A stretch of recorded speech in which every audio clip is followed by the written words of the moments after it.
વીચે વાહી ભેદ નહીં પાયો પરમહંસ વિદેહી ધારા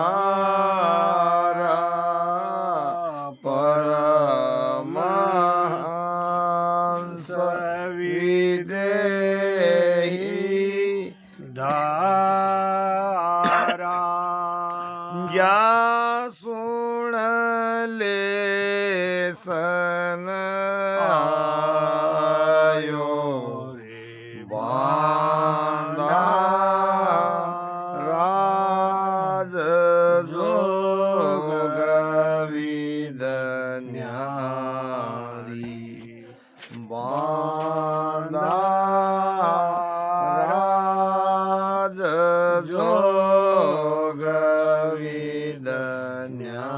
વિદન્યારી વેદ લભેદ વેદ નહીં પાયો વેદ લભેદ વેદ નહીં પાયો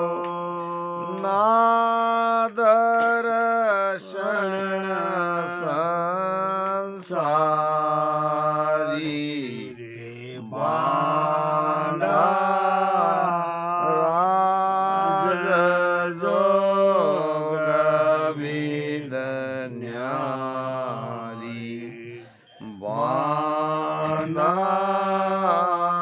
રાજ જોગ વિદન્યારી त्याग किया वे निर्भय कैसे त्याग किया वे निर्भय कैसे नाव भेद कहाँ पाया महाभरम डर उपजो घट में महाभरम डर उपजो घट में तब बन को नर ढाया बांधा राज जोग विदन्यारी बांधा राज जोग विदन्यारी वेद लभेद वेद नहीं पायो वेद लभेद वेद नहीं पायो नादर्शन संसारी बांधा राज जोग विदन्यारी बांधा राज जोग विदन्यारी दुख सुख सकल अंतर में परखे दुख सुख सकल अंतर में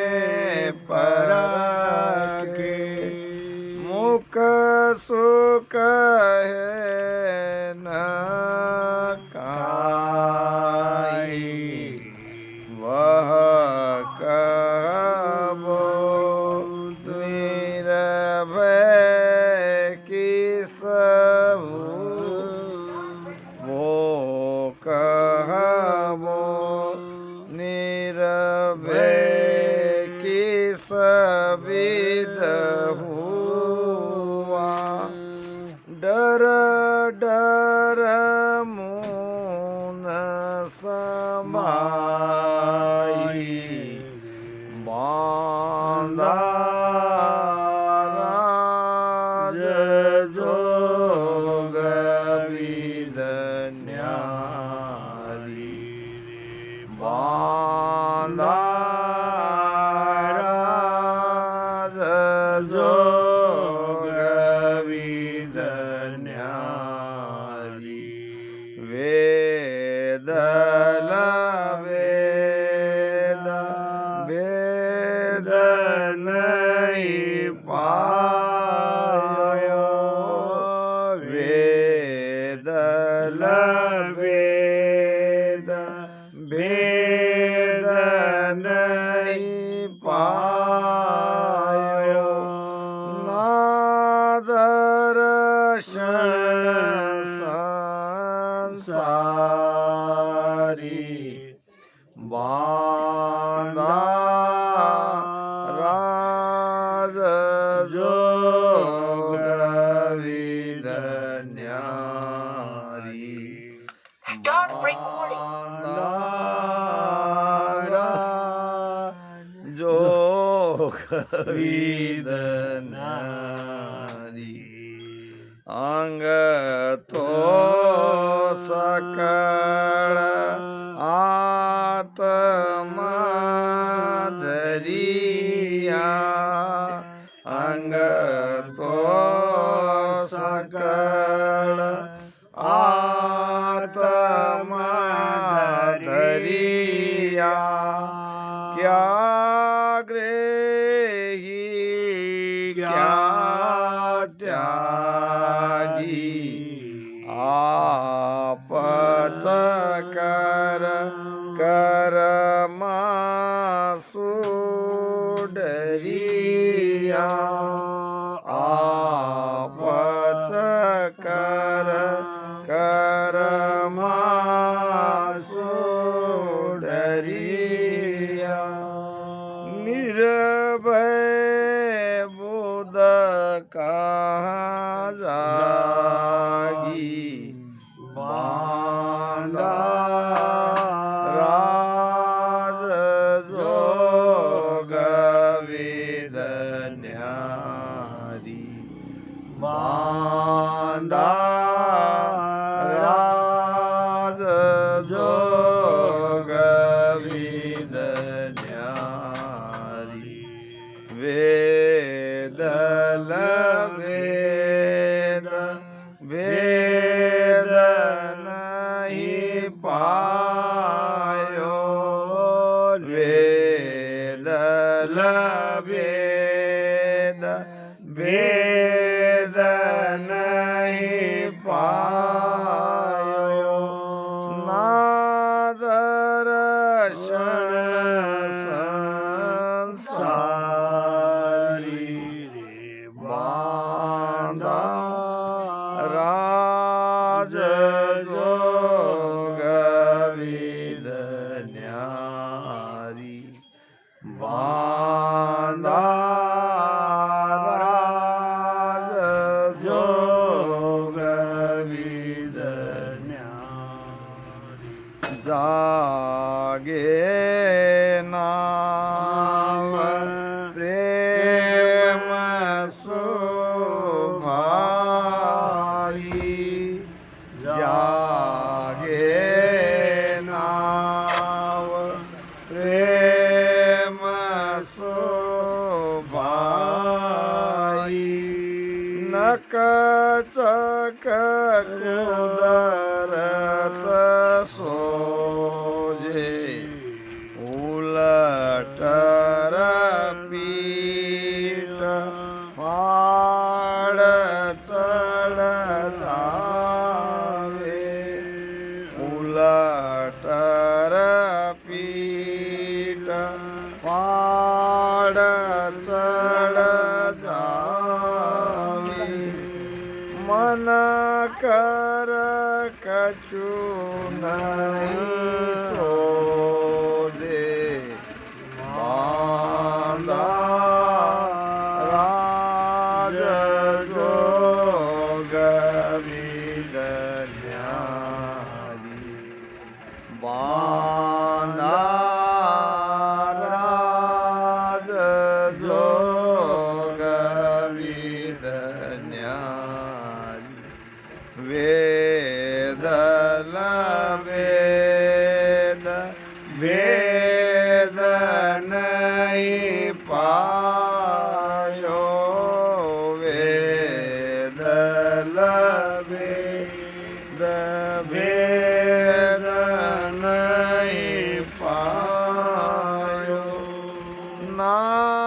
દર્શન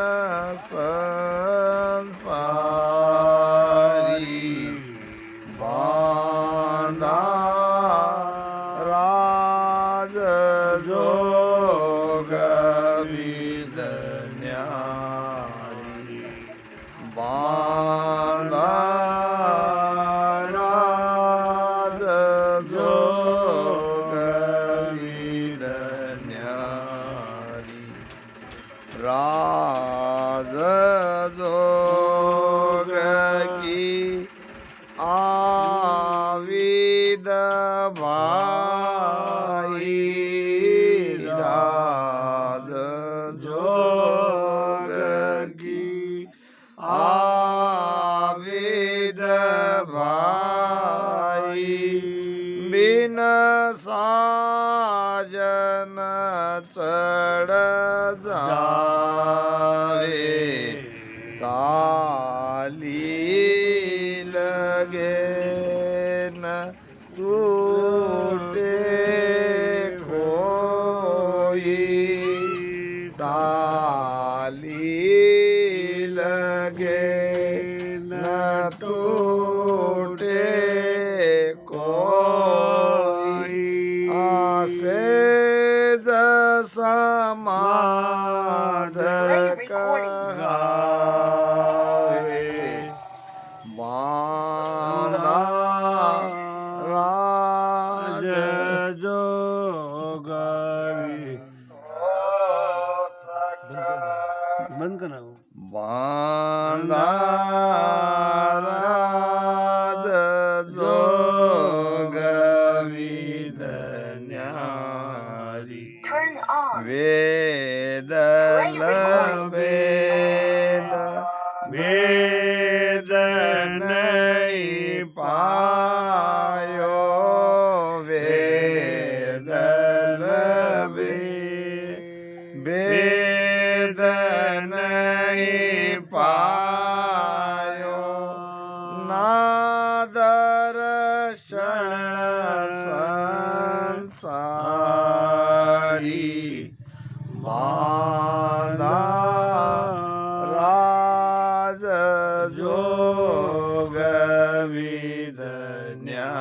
વિદન્યારી બાંધા રાજ જોગ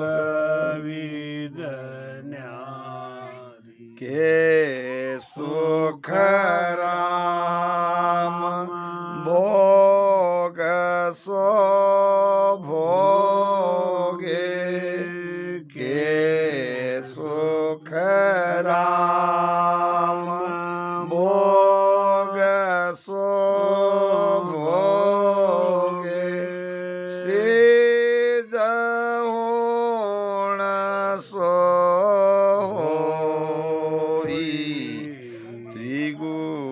ત્રિગુટી માય શબ્દ સુખ ભારી ત્રિકુટી માય શબ્દ સુખ ભારી આટ પહોર કહું તો બાંધા રાજ જોગ વિદન્યારી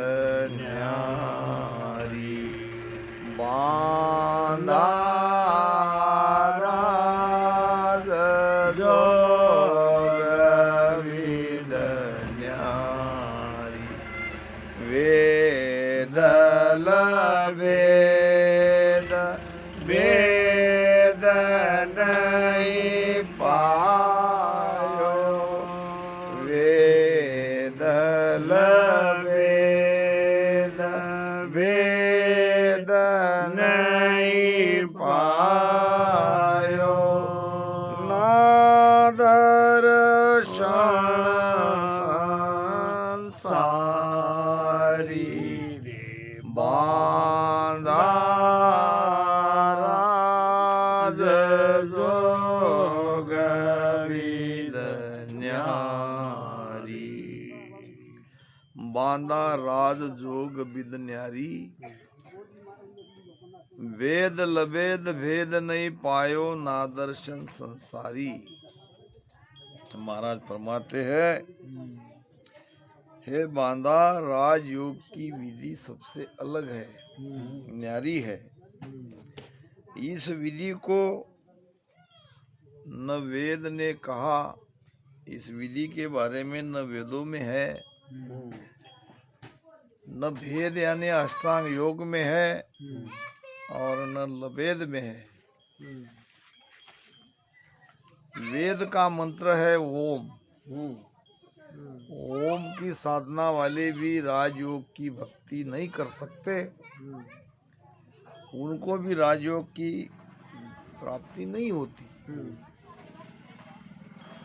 क्योंकि वो उसका भेद नहीं है। और योग यानी अष्टांग योग, भेद का मंत्र है सोहम। सोहम का जाप करने वाले भी राजयोग की प्राप्ति नहीं कर सकते। फिर आता है लवेद। लवेद का शब्द है ररंकार। ये ओम सोम ररंकार की साधना करने वाले भी राजयोग की प्राप्ति नहीं कर सकते, क्योंकि उसकी विधि ये नहीं है। फिर ये 52 अक्षर वाले की तो बात ही छोड़ दो। यहाँ तक कि महाराज ने कहा है कि 6 दर्शनी जोगी जंगम सेवड़ा फकीर ब्राह्मण सन्यासी और सारा जगत,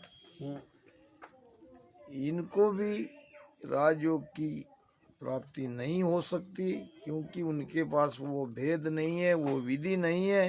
ये विधि सबसे न्यारी है, सबसे अलग है।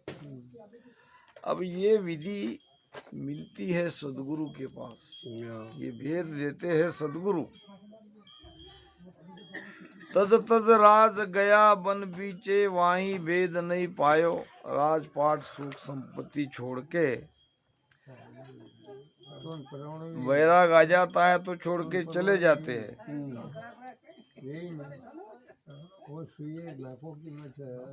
ओ महाराज वीडियो तो नहीं। राजपाट छोड़ के जंगल में जाने से सत्स्वरूप की प्राप्ति नहीं होती, राजयोगी नहीं बन जाते। यहाँ तक कि परमहंस और विदेही धारा, एक मार्ग है विदेही मार्ग, जिसको हम परमहंस का मत, महाराज ने एक जगह कहा है, परमहंस नर होए कर। तो ये परमहंस वाले, विदेही पंथ वाले, इनको लेस मात्र भी राजयोग की विधि नहीं मिलती। त्याग किया वे निर्भय कैसे, नाव भेद कहाँ पाया। केवल त्याग करने से निर्भय कैसे हो सकते हैं, महाराज प्रश्न कर रहे हैं। यानी राजयोग में निर्भय हो जाते हैं। जिसको राजयोग की विधि मिली, जिसने राजयोग की प्राप्ति करी, वो निर्भय हो गया। काल का भय नहीं रहता। जो काल से नहीं डरता वो किससे डरेगा। कहते हैं कि एक व्यक्ति को रात में सोने के बाद सपना आया। सपने में, उसके सपने में काल आया और कहने लगा कि मैं तुम्हें ले जाऊंगा। शनि के रूप में आया। घबरा गया, सुबह उठा। शनि का सपने में आना अशुभ माना जाता है। जाके पंडित जी के पास गया, कहने लगा, पंडित जी रात में मुझे बहुत बुरा सपना आया, कुछ उपाय बताओ। तो पहले मुझे बताओ सपने में क्या आया। सपने में साक्षात काल महाराज ने दर्शन दिए, शनिदेव के रूप में आए और कहने लगे कि मैं तुम्हें ले जाने वाला हूँ, चिंता मत करो, मेरे पास इलाज है, काल तुम्हारा। यानी वो सब मैं कर दूंगा, तो बताओ। मैं बहुत डर गया हूँ। तो कहने लगा कि एक काली गाय तुम दान कर दो। एक काली गाय कैसी भी चलेगी, रंग काला होना चाहिए, थोड़ा सा भी दूसरा कलर उसमें नहीं होना चाहिए। अगर तुमको नहीं मिलती हो तो तुम 10-20 हजार रुपए दे दो, मैं ले लूंगा।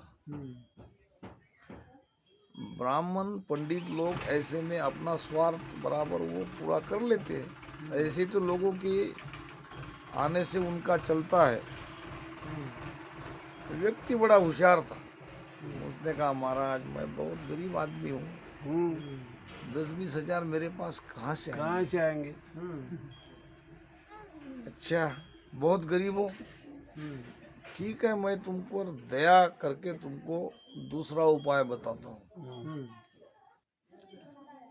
तो उसने कहा देखो कुछ न कुछ काला हमको दान करना ही पड़ेगा, नहीं तो ये शनिदेव की छाया नहीं जा सकती।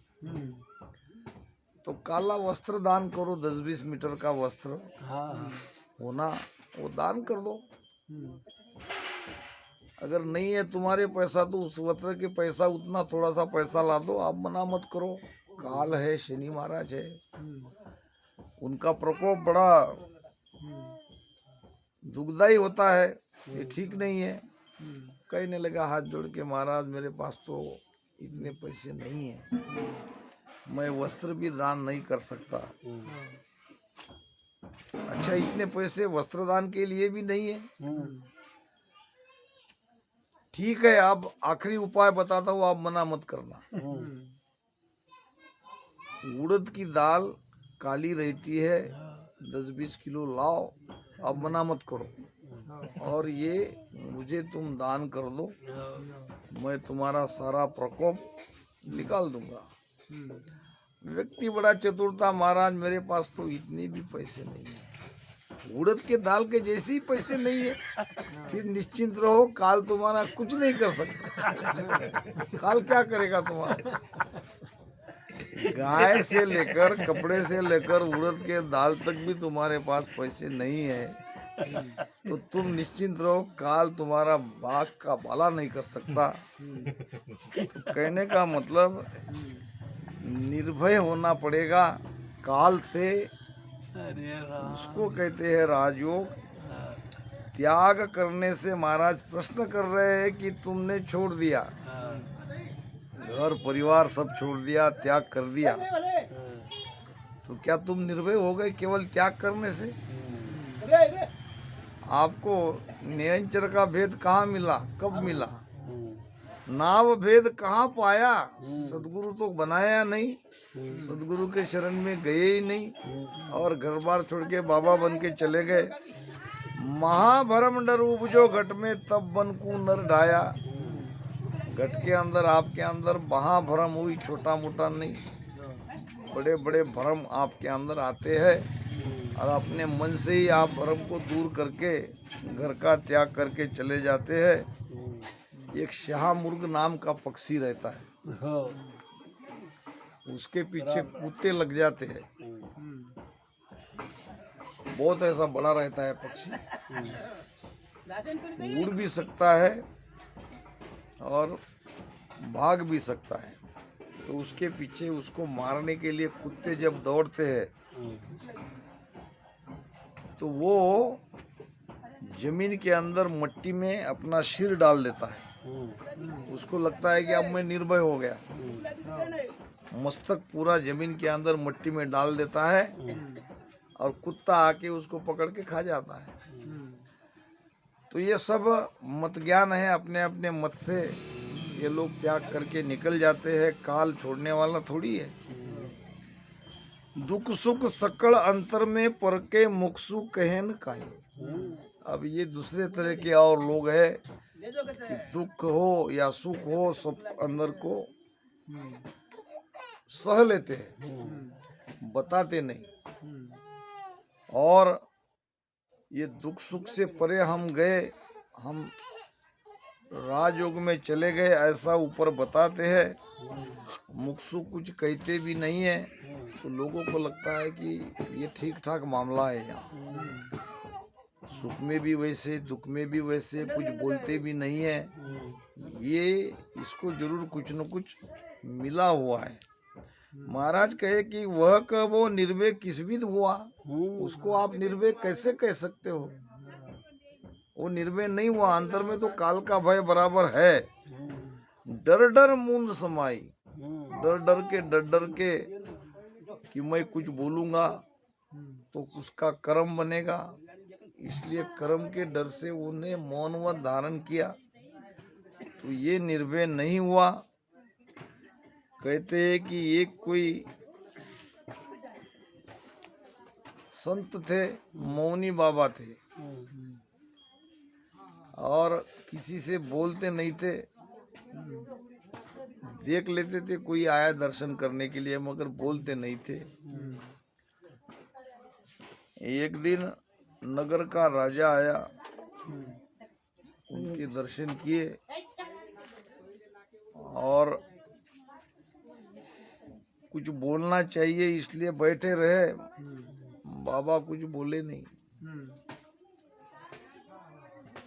दूसरा व्यक्ति आया, महाराज ये राजा थे, राजा को आपसे कुछ न कुछ बोल के आशीर्वाद देना चाहिए था, आप बोले नहीं। इशारे से कहा कि मैं किसी से नहीं बोलता। दूसरे दिन राजा दोबारा आया। अब राजा को कोई संतान नहीं थी, सभी संतों के दर्शन के लिए वो जाता था। अब उसको ये बाबा ठीक लगे, ये बोल ही नहीं रहे थे, अगर ये कुछ बोल दे तो मुझे बेटा हो जाए। दोबारा राजा आया, बोले नहीं। ऐसे 7 दिन तक राजा आता रहा। तरस खा के एक दिन इस साधु को बोलना पड़ा कि जाओ, तुम्हारी मनोकामना पूरी हो जाएगी। अब आकाशवाणी हुई, राजा चले गए खुशी से कि राजा के भाग्य में संतान का सुख नहीं है, तुमने उनको आशीर्वाद क्यों दिया? अब वो इसलिए देना पड़ा कि वो रोज आके बैठ रहे थे। अब जाओ, तुम मरो और उसके बेटे बनो, उसकी रानी के गोद में जाओ। अब एक बार बोलने से उसको ये शरीर छोड़ना पड़ा। अब राजा का बेटा बनना पड़ा। राजा का बेटा बनने के बाद 20 बरस तक वो मौन रहा। अब राजा दुखी हो गया, बेटा तो हुआ मगर बेटा बोल नहीं रहा है। फिर एक दिन सेनापति के साथ वो शिकार करने के लिए गया, तो ऊपर में कोई पक्षी की आवाज सुनकर सेनापति ने पक्षी को बाण से मार दिया। वो आवाज अपशकुन मानी जाती थी, और बाण से मारने के बाद वो पक्षी गिरा। वो राजा के बेटे के पैर के पास। उसने उसे कहा कि बोला क्यों? मैंने एक बार बोल के मेरा नुकसान कर लिया, तुम चुप रहे थे तो नहीं जमता। अब ये बात सेनापति ने सुन ली। सेनापति ने जाके राजा को बता दी कि राजकुमार तो बोलते हैं। अब राजा ने सारी नगरी को नगर भोजन दिया और खुशी हो गई कि राजा मेरा बेटा बोल रहा है। अब उसको कहा बेटा बोलो, अब वो बोले ही नहीं। फिर सेनापति को बुलाया, तुम तो कहते थे ये बोलता है, ये तो बोल ही नहीं रहा है, झूठ क्यों कहा? अब कोड़े का बरसाने का आदेश दिया और सेनापति के ऊपर कोड़े की मार पड़ने लगी। वो चिल्लाने लगा। चिल्लाते चिल्लाते वो राजकुमार के पास आया। राजकुमार ने उसको कहा बोला क्यों? यानी बोलने से बहुत भारी नुकसान होता है। तो यहाँ ऐसे भी बहुत है लोग की मौन व्रत धारण करते हैं, किसी से बोलते नहीं है, तो दुख सुख सकल अंतर में परके मुख सुख कहे न काई, वह कह वो निर्भय किस विधवा डर डर मून समाई। ये भी तो एक प्रकार का डर